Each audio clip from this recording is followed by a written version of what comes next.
అదే RTV app వార్తల్ని క్షణాల్లో చదివే అవకాశం ఉంటుంది. ఒక న్యూస్ పేపర్, ఒక టెలివిజన్ ఛానల్ మీ చేతుల్లో ఎప్పుడు ఉంటాయి. రోడ్డు పక్కన భూమి ఉంది మాకు. మేము గత 30 సంవత్సరాల నుంచి కాస్తులో ఉన్నాము. అయితే మాకు మన్మోహన్ సింగ్ గవర్నమెంట్లో, వైఎస్ రాజశేఖర రెడ్డి గవర్నమెంట్లో మాకు 2005లో మాకు పట్టా ఇవ్వడం జరిగింది.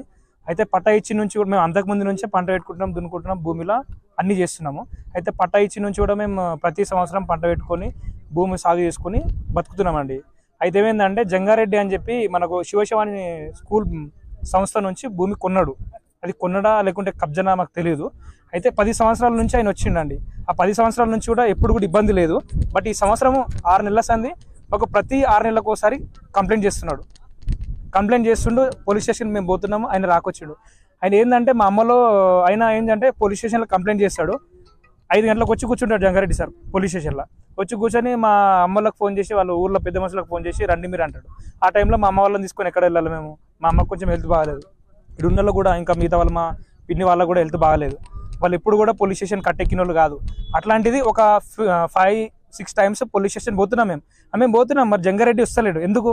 ఆయన దగ్గర న్యాయం లేదు. మమ్మల్ని ఉల్టా దొంగలు, కబ్జాదారులు అంటున్నాడు. మమ్మల్ని కబ్జాదారు, మేము పుట్టి నుంచి ఇక్కడనే ఉంటున్నామండి. మమ్మల్ని కబ్జాదారులు అనడం ఏంది? మమ్మల్ని దొంగలు అనడం ఏంది? మేము పేదోళ్ళం అండి. మేము ఎవరి భూమి కబ్జా చేస్తాం? మేము కబ్జా చేసే స్తోమత కూడా మా దగ్గర లేదు. ఇవాళ వచ్చి మీ భూమి ఏడుంది? మా డాడీకి ఫోన్ చేస్తారు ఎస్ఐ వాళ్ళు. ఎస్ఐ మారిన ప్రతిసారి కంప్లైంట్ ఇస్తాడైనా వాళ్ళు సార్ వాళ్ళు ఫోన్ చేస్తారు. సార్ వాళ్ళు ఫోన్ చేసి కొంచెం వల్గారు కూడా మాట్లాడారు. సార్ పేరు మనకు తెలీదు. ఇది జరుగుతున్నది. ప్రజెంట్ వచ్చి సర్వే పెట్టుకున్నారు. సర్వే పెట్టుకొని ఏంటంటే ఇప్పుడు మేము వచ్చినాం సర్వేకి వచ్చినాక కూడా మీ భూమి ఏడుంది? ఊరు పెద్ద మనుషులు కూడా అందరు వచ్చారు, మాట్లాడుతున్నారు. మాకైతే న్యాయం జరగాలండి. మా అమ్మ కొంచెం హెల్త్ కూడా బాగలేదు. మేము మళ్ళీ పోలీస్ స్టేషన్ కట్ట ఎక్కదలుచుకోలేము. క్లియర్ కట్గా చెప్తున్నాను సార్. ఈ భూమిలో సస్తే కూడా ఈ భూమిలో ఉంటాం, కానీ ఇడికి ఒక్క ఇంచు కూడా జరిగేది లేదు. మేము సచ్చినా బతికినా ఈయనే ఉంటాం. జరుగుడు మాత్రం జరగం. మళ్ళీ ఒక్కసారి మేము పోలీస్ స్టేషన్ కట్ట ఎక్కేది లేదు సార్. ఇంకోసారి పోలీస్ స్టేషన్ కట్ట ఎక్కాలనుకుంటే మేము బాగుండదు సార్. అంతే, మాకు న్యాయం చేయండి అంతే. 30 సంవత్సరాల కబ్జా మీద 2009లో మా భర్త చనిపోయిన సార్. ఇప్పటిదాకా 9 అన్నా నేను. కానీ మాకు న్యాయం కావాలి. ఇప్పుడు మాకు నైటు 5:30కు 6 గంటలకు పోలీస్ స్టేషన్ నుండి ఫోన్ వస్తుంది. మేము ఎట్లా పోవాలో చెప్పండి మీరు. వాళ్ళది జగ్గారెడ్డిది, ఆయనది ఏమిటో ఆ పేరు మాకు సరిగా తెలియదు. జంగారెడ్డి ఆయన తీసుకుంటారు. మళ్ళీ రండి అనేసి పిలుస్తారు. సండే అన్నారు, వర్షం అన్నారు, ఏమన్నారు, రండి మరి తీసి అక్కడ పడేస్తుండ్రు పేపర్స్.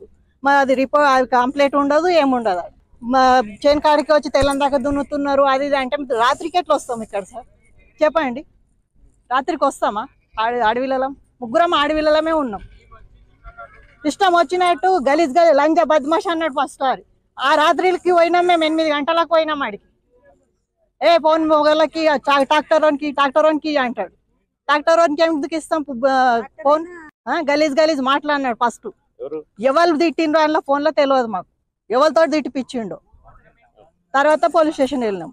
పోలీస్ స్టేషన్ నుంచి వెళ్ళి ఆడ కంప్లైంట్ ఇచ్చినాం. మళ్ళీ జీరాక్స్లు ఇచ్చినాం, భూమి అన్ని. కనీసం మాకు ఏది పిలిపియలేరు, రమ్మనలేరు, ఏం లేదు. మళ్ళీ మేము పంట పెట్టుకుంటే ఇప్పుడు మళ్ళీ మాకు పంట పెట్టనీయకుంటే ఇట్లా తలిగి 5 సార్లు పోయినాం సార్ ఇడికి. ఇప్పుడు వారం సంది తిరుగుడు మీదనే ఉన్నాం. రోజు సండే రోజు ఇట్లా రమ్మన్నా సండే రోజు ఇట్లా పోయినాం. ఇప్పుడు మేమే పోయి ఇట్లా తిరిగి రావాలన్నా రాత్రికి ఎప్పుడు అంటే అప్పుడు పోవాలని చెప్పండి. అట్లనైనా చెప్పండి. అన్నీ పోయి సంసారం చేస్తాం. అన్ని తీసుకుపోతాం, పెట్టుకుంటాం. అక్కడిని ఈ స్టవ్లు బియ్యం అన్ని తీసుకుపోయి అన్ని వంటలు చేసుకుంటాం. ఇక సంసారమే పెట్టుకుంటాం. ఆడ ఈ పోలీసు వాళ్ళకి ఇట్లా మాకు న్యాయం చేస్తలేరు. పైసలు మింగినరు. పైసలు ఉన్న వాళ్ళ దిక్కు మాట్లాడుతున్నారు. పైసలు ఎవడైతే అందిస్తుండో వాళ్ళ దిక్కే మాట్లాడుతుండ్రు. అంత పైస ఉంది, మాకు పైస లేదు. మా పేదరికం. మేము పేషెంట్ను చూడడానికి ఇట్లా ఉన్నా కానీ నేను పేషెంట్ను. ఆమె పేషెంట్, ఈమె భర్త పోయినా ఆమె అంటే ఎప్పుడంటే అప్పుడు రమ్మంటే పోవాలా? మేము 30 సంవత్సరాల సంది ఉన్నాం సార్ మేము కబ్జా మీద. నా భర్త లేడు, ఈమె భర్త లేడు. సర్వే నంబర్ 75 వెంకటాపూర్ డిమార్కేషన్ నియమితము ఇక్కడికి రావడం జరిగినది. సర్వే నంబర్లోనే నేను మాత్రం పూర్తి విస్తీర్ణం మాత్రమే సర్వే చేస్తాను. ఇందులో సీలింగ్ ఉందని ఊరు రైతులు చెప్పినందువల్ల మేము బౌండరీ మాత్రమే చెక్ చేసాం, కానీ తర్వాత ఏం చేయలేదు. మరో రోజు ఫైనల్ చేస్తాం. ఇక్కడ వెంకటాపూర్ విలేజ్లో 75 సర్వే నంబర్లో గతంలో ఉన్న మాకు 22 ఎకరాల భూమి ప్రభుత్వానికి మేము 22 ఎకరాల భూమిని గవర్నమెంట్కి ఇవ్వడం జరిగింది. అంటే సీలింగ్లో తీసుకోవడం జరిగింది. తీసుకున్న తర్వాత ఇక్కడ ఉన్న రైతులకు, లోకల్లో విలేజ్లో ఉన్న రైతులకు ఆ భూమిని గవర్నమెంట్ వాళ్ళకు పంచేయడం జరిగింది. అయితే అందులో ఉన్న 75లో ఇంకొంచెం మిగతా రిమైనింగ్ ల్యాండ్ మేము శివశివాని గ్రూప్కి అమ్మడం జరిగింది. ఆ శివశివాని గ్రూప్ వాళ్ళు ఈ జంగారెడ్డి అనే పర్సన్కి వాళ్ళు ఇవ్వడం జరిగింది. ఈ జంగారెడ్డి అనే పర్సన్కి ఇక్కడ పక్క ఉన్న అసైన్ ల్యాండ్ని మహిళల దగ్గర ఇక్కడ ఉన్న పట్టాదారులు మహిళలు ఉన్నారు, ఒక 3 మహిళలు ఉన్నారు. రాణమ్మ అని చెప్పి, మళ్ళా పార్వతమ్మ, నిరంజనమ్మ అని చెప్పి 3 మహిళల పేరు మీద పట్టా ఉంది. వాళ్ళ దగ్గరికి నుంచి జంగారెడ్డి అనేట ఆయన భూమి తీసుకోవడానికి అక్కడ పోలీస్ స్టేషన్ కంప్లైంట్ చేయడం ఒక 4-5 టైమ్స్, తర్వాత కొంతమందిని రౌడీ మూకలను తీసుకొచ్చి వాళ్ళ మీద దౌర్జన్యం చెప్పియడం జరుగుతుంది. ఇదంతా ఈరోజు ఏంటంటే గ్రామస్తులు అందరి సమక్షంలో ఒకసారి సర్వే చూద్దామని చెప్పి సర్వే కూడా వాళ్ళు జంగారెడ్డి సర్వే తీసుకొస్తే కూడా మేము కోఆపరేట్ చేయడానికి రెడీ ఉన్నాం. కానీ ఇందులో మాత్రం జంగారెడ్డికి ఒకటి చెప్తున్నాం, మేము ఊర్లో వచ్చి నువ్వు భూమిని కబ్జా చేసుకుంటామంటే ఊరు వాళ్ళు ఎవరు చూస్తూ ఊరుకోరు, ఊరుకునే సమస్యనే లేదు. ఏది ఉన్నా ఏదానికైనా ఊరందరం కట్టుబడి ఉంటాం. ఆ మహిళల తరపున నిలబడడానికి మేము అందరం రెడీగా ఉంటామని చెప్పి మీ ఛానల్ తర్వాత తెలియజేస్తున్నాం. మేము 30 సంవత్సరాల సంది చేను దున్నుకుంటున్నాం. ఈ సంవత్సరం వచ్చి మాకు ఈ సంవత్సరం ఇబ్బంది పెడుతున్నాడు. మేము ఎప్పుడు దున్నుకున్నా కానీ మాకు ఏదోటి టార్చర్ పెడుతున్నాడు. 5ంటికి మాకు పోలీస్ స్టేషన్కి రమ్మంటున్నాడు.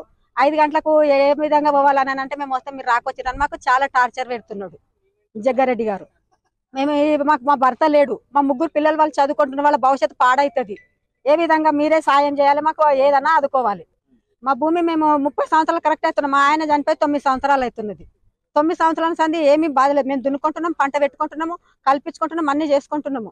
కానీ ఈ సంవత్సరం ఇబ్బంది పెడుతున్నాడు మమ్మల్ని. దాని మీదకి వెళ్ళి లేపేయాలి, మమ్మల్ని అక్కడ ఎంటకి ఇచ్చేయాలి అని చేస్తున్నాడు. కానీ మేము ఉన్నది అదే స్థలం మీద ఉన్నాం. మేము 30 సంవత్సరాల నుంచి ఆనే పెట్టుకుని ఆనే దున్నుకుంటున్నాము.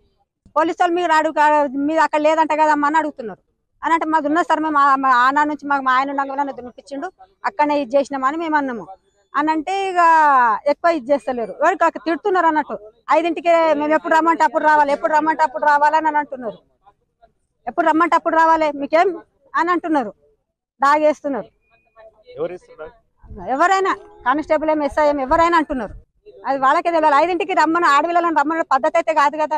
మరిన్ని వీడియోస్ కోసం ఛానల్ ని సబ్స్క్రైబ్ చేయండి, లేటెస్ట్ అప్డేట్స్ కోసం వాట్సాప్ ఛానల్ ని ఫాలో చేయండి, అండ్ లింక్ డిస్క్రిప్షన్ లో ఉంది.